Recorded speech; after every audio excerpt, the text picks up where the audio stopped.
दोस्तों आखिरकार ऐसा क्या हुआ कि संसद सत्र शुरू होने से पहले नरेंद्र मोदी ने बुलाई एनडीए की बैठक।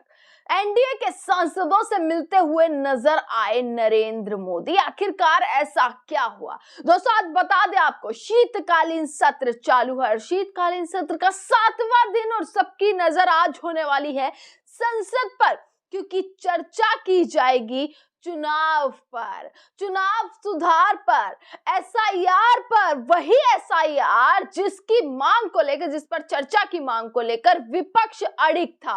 संसद से सड़क तक सिर्फ और सिर्फ हंगामा मचा हुआ था, सिर्फ और सिर्फ प्रदर्शन देखने के लिए मिल रहे थे और सरकार की तरफ से कोई जवाबदेही नहीं थी। हाँ, आज उसी संसद में बहस होने वाली है एसआईआर पर। बोला जा रहा है दोस्तों कि गृह मंत्री अमित शाह जो है वो शुरुआत करने वाले हैं।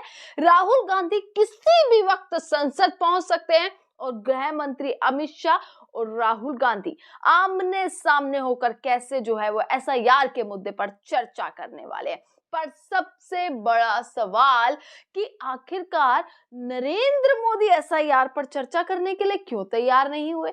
नरेंद्र मोदी ने कल वंदे मातरम पर 1 घंटे का भाषण तो दे दिया, 60 मिनट का भाषण दिया, जिसमें 17 बार जो है कांग्रेस करते हुए नजर आए नरेंद्र मोदी। पर जब आज एसआईआर पर चर्चा होनी थी तो अमित शाह को आगे कर दिया गया, यानी कि नरेंद्र मोदी आज संसद में नहीं आने वाले। इसका साफ साफ मतलब ये नजर आ रहा है। पर ऐसा क्या हुआ कि ये संसद शुरू होने से पहले ही नरेंद्र मोदी एनडीए के सांसदों से दोस्तों मिलते हुए नजर आए। एक तस्वीर वायरल हुई और एक तस्वीर सुबह से ही जो है वो चल रही है कि किस तरीके से एनडीए के तमाम सांसदों ने जो मीटिंग बुलाई गई थी, जो बैठक हुई, उसमें नरेंद्र मोदी का जोर शोर से स्वागत किया है और माला पहनाई गई है। नरेंद्र मोदी के साथ तमाम एनडीए के सांसद आपको नजर आ जाएंगे। आपको गृह मंत्री अमित शाह, राजनाथ सिंह, जेपी नड्डा और पूरा एनडीए सांसद जो है वो नरेंद्र मोदी का स्वागत करते हुए दिखे हैं। अब चर्चा किसी भी वक्त संसद में शुरू हो सकती है। दोस्तों देखिएगा कि पीएम मोदी ने एनडीए सांसदों को गाइड किया और किरण रिजिजू ने यह चीज कही है कि एनडीए के सभी नेताओं ने बिहार चुनाव में एनडीए की जीत हुई है, इसके लिए पीएम मोदी को बधाई दी है, उनका स्वागत किया गया, उन्हें माला पहनाई गई है और पीएम ने उन्हें संबोधन करते हुए भी कहा है, नरेंद्र मोदी ने उन्हें संबोधन करते हुए बोला है कि सभी सेक्टर में सुधार करने पर जोर दिया जाएगा, लोगों की जिंदगी आसान हो सके। ये सारी बातें हुई हैं, यानी कि एक बैठक हुई है एनडीए की संसद सत्र से पहले, चर्चा से पहले। और दोस्तों इसी के साथ एसआईआर पर चर्चा है, राहुल गांधी किसी भी वक्त पहुंच सकते हैं और कल वंदे मातरम पर दोस्तों 10 घंटे की बहस हुई है। मैं बता रही हूं कि रात को अगर आप देखेंगे कि रात के 11:30 बजे तक, 12 बजे तक लगातार चर्चा की गई है। लगातार वंदे मातरम पर एक के बाद एक नेता ने इतना जोरदार भाषण दिया है कि आधी रात भी संसद कल चलती हुई नजर आ रही थी, आधी रात भी इस पर चर्चा की जा रही थी। और आज वो विशेष दिन है कि एसआईआर पर चर्चा होगी। देखना यह है कि राहुल गांधी आज क्या सदन में प्रूफ रखने वाले हैं। राहुल गांधी के ऐसे कौन से पॉइंट होने वाले हैं कि जो सरकार को जवाबदेही देने पर मजबूर कर दे। जो जब अमित शाह दोस्तों संसद में खड़े होंगे और राहुल गांधी सवाल पर सवाल दाग रहे होंगे, क्या राहुल गांधी कोई ऐसा सबूत दिखाने वाले हैं जिसका जवाब नहीं होगा सरकार के पास। अमित शाह को आगे कर दिया गया कि एसआईआर पर चर्चा कीजिए, क्योंकि अमित शाह अपने हर रैली में कहते हुए नजर आ रहे थे बिहार में, एसआईआर बहुत बढ़िया है, एसआईआर बहुत बढ़िया है, एसआईआर तो पहले भी होता था, एसआईआर में कोई कमी नहीं है। चुनाव आयोग से सवाल किया जाता था पर जवाब अमित शाह देते थे। अमित शाह जो है एसआईआर की तारीफ करते नहीं थकते थे। तो ये देखना है कि आज संसद में अमित शाह कैसे एसआईआर की तारीफ करते हुए नजर आएंगे।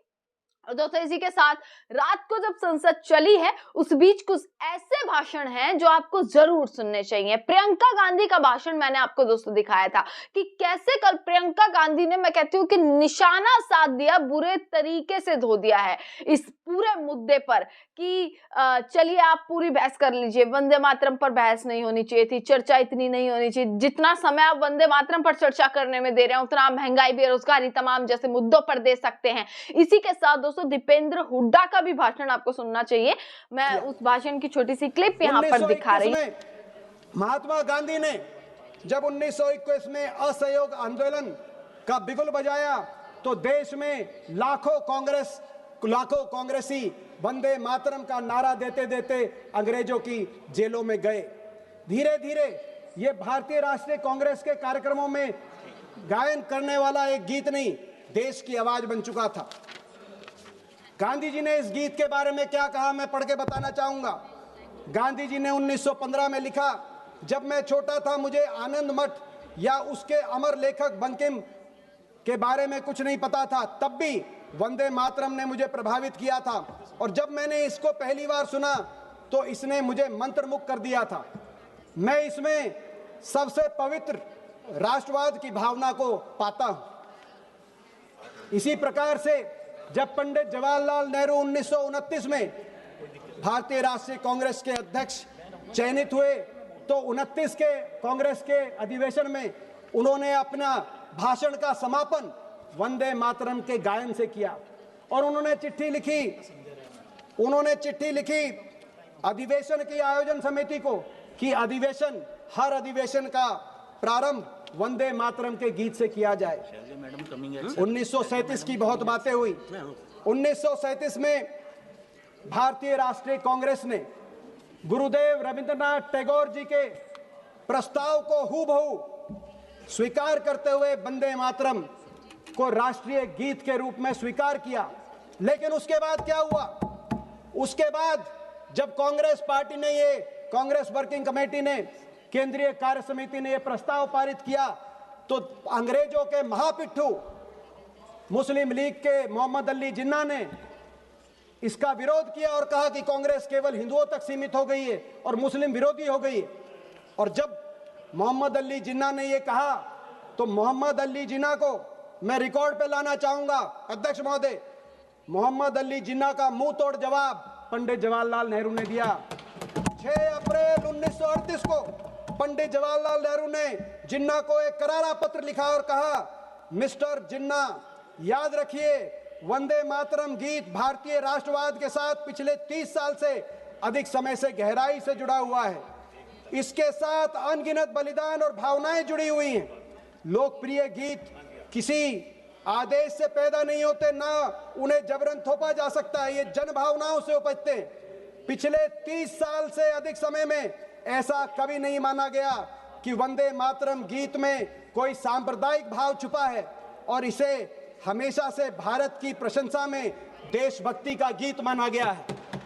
पंडित जी ने लिखा, जब जिन्ना, अंग्रेजों के महापिट्ठू जिन्ना वंदे मातरम का विरोध कर रहे थे और कांग्रेस और पंडित नेहरू उस विरोध का करारा जवाब दे रहे थे, तो कुछ ऐसे भी संगठन थे जो सत्ताधारी दल से जुड़े हुए हैं, जो अपना गीत गा रहे थे।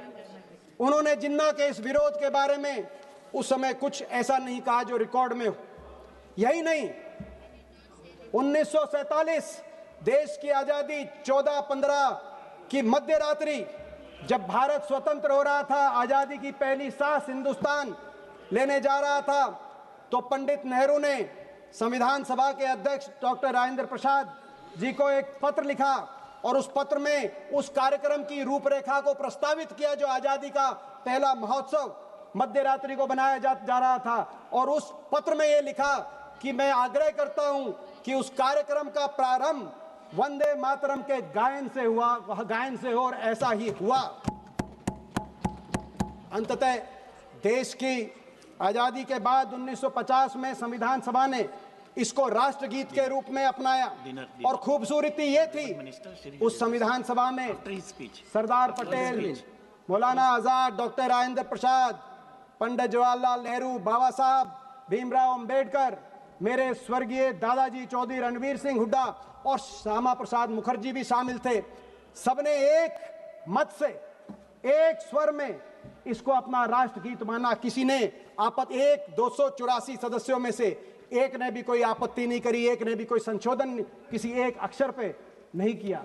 राष्ट्रगीत के रूप में एक एकता के भाव से हमें अपनाया। देश की आजादी में असंख्य लोगों ने वंदे मातरम बोलते बोलते अपने प्राणों की आहुति दी। असंख्य लोगों ने अंग्रेजों की यातनाएं सही, जेल के दर्शन किए। मुझे भी गर्व है अध्यक्ष महोदय इस बात पर कि मैं एक ऐसे परिवार से हूं जिसकी 2 पीढ़ियों ने उस आज़ादी के आंदोलन में कुर्बानियां दी। मेरे परदादा जी को अंग्रेज ने काले पानी की सजा सुनाई, तो मेरे खुद के दादाजी 8 साल तक ब्रिटानिया हुकूमत की काली कोठड़ी और जेलों में रहे, जिनमें से 4 साल उनको सजा वंदे मातरम के गायन के बाद हुई। और उन्होंने जब अपनी आत्मकथा लिखी तो उस आत्मकथा का नाम, चौधरी रणबीर सिंह जी की आत्मकथा का नाम song of freedom Vande Mataram के नाम से उन्होंने अपनी आत्मकथा लिखी। ये भाव था। आज वर्तमान संदर्भ में जब हम वंदे मातरम का गायन करें तो हमें वंदे मातरम गीत के अर्थ को भी गहराई से समझने की आवश्यकता है। वंदे मातरम गीत की आत्मा में भारतीय संस्कृति की आध्यात्मिक प्रतीक भारत मां। मगर प्रश्न उठता है, बहुत सी जन्मभूमि अपनी जन्मभूमि को पिता कहते हैं, बहुत से मुल्क कोई बंधु कहते हैं, कोई भाई कहते हैं, बहन कहते हैं, मगर मां ही क्यों? भारत मां ही क्यों? क्योंकि मां जननी है, मां पालनहारी है। भारत की संस्कृति में मां ही करुणामयी है। मां ही है जो चाहती है उसकी हर संतान फले फूले, खुश रहे, हर संतान को वरदान मिले, हर संतान के प्रति करुणा हो, जैसे कि इस गीत के आगे के अक्षरों में कहा गया है। और मां ही है जिसके लिए हर संतान बराबर है। राजनाथ सिंह जी ने कहा कि मां के, भारत मां के लिए जनगण मन और वंदे मातरम बराबर है, मगर मां ही है जिसके लिए हर संतान बराबर है। संतान संतान में भेद नहीं हो सकता, चाहे वो संतान किसी धर्म की है, चाहे वो किसी जाति की है, किसी भाषा की है। ये उन्होंने नहीं कहा। वो मां ही है, वो मां ही है जो हमेशा ये चाहती है कि उनकी संतान आपस में प्यार से रहें, मोहब्बत से रहें, आपस में संतान में लड़ाई ना हो, झगड़ा ना हो। और इसीलिए भी मां, क्योंकि हर संतान के लिए भी मां से बढ़कर कुछ नहीं। मातृभक्ति का भाव हर संतान के दिल में पवित्र होता है। कोई संतान ये नहीं कह सकती, कोई संतान ये नहीं कह सकती कि मुझे मां से ज्यादा प्यार है और तुझे मां से कम प्यार है। इसीलिए दूसरों की देशभक्ति करने पे प्रश्न चिन्ह लगाने वाले सच्चे देशभक्त नहीं हो सकते। और मां ही क्यों? क्योंकि हमारी सृष्टि में और हमारे संस्कारों में मां से बड़ा कोई नहीं हो सकता, मां से बड़ा कोई व्यक्ति नहीं हो सकता, मां से बड़ा कोई संगठन नहीं हो सकता, मां से बड़ी कोई सरकार नहीं हो सकती, मां से बड़ी कोई विचारधारा नहीं हो सकती।